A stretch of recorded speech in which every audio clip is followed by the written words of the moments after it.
नमस्कार विद्यार्थी मित्रांनो, आपल्या सर्वांचं सहर्ष स्वागत आहे GK24 मराठी या एज्युकेशनल चॅनलमध्ये. तर पहा, जिल्हा परिषद भरतीमधून आपल्याला माहितीच आहे, आरोग्यसेवक, ग्रामसेवक आणि आरोग्य सेविका यासाठी सर्वात जास्त अर्ज आलेले आहेत आणि बरेच उमेदवार परीक्षेची वाट बघतायत.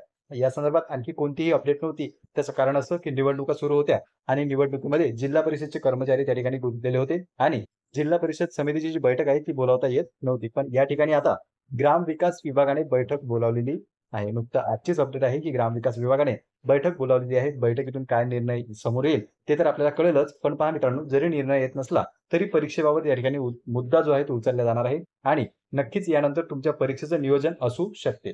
आपल्याला माहितच आहे की निवडणुकीचे टप्पे हे टप्प्याटप्प्याने होत आहेत आणि निवडणुका संपल्यानंतर लगेच तुमची परीक्षा या ठिकाणी जाहीर होऊ शकते किंवा त्याही पूर्वी IBPS ला आदेश जे आहे ते मिळू शकतात परीक्षा घेण्यासंदर्भात. म्हणून तुम्ही जर आरोग्यसेवक, ग्रामसेवक आणि आरोग्य सेविका या पदासाठी अर्ज केलेला असेल तर आता परीक्षेसाठी सज्ज असणं गरजेचं आहे आणि जर तुम्ही अभ्यास थांबवलेला असेल तर तो कंटिन्यू करा किंवा सुरू ठेवा. कधीही तुमच्या परीक्षेचं या ठिकाणी वेळापत्रक न येता सरळ हॉल तिकीट सुद्धा उपलब्ध होऊ शकते. आपण मागे पाहिलंच आहे की जिल्हा परिषदच्या काही परीक्षा झाल्या, त्यामध्ये परीक्षेचं वेळापत्रक न येता सरळ तुमचं प्रवेशपत्र जे आहे हॉल तिकीट ते तुम्हाला उपलब्ध करून देण्यात आलेलं आहे. म्हणून इथेही तुमचं हॉल तिकीट येऊ शकते आणि म्हणूनच त्या दृष्टिकोनातून तुम्ही परीक्षेसाठी तयार असणं गरजेचं आहे.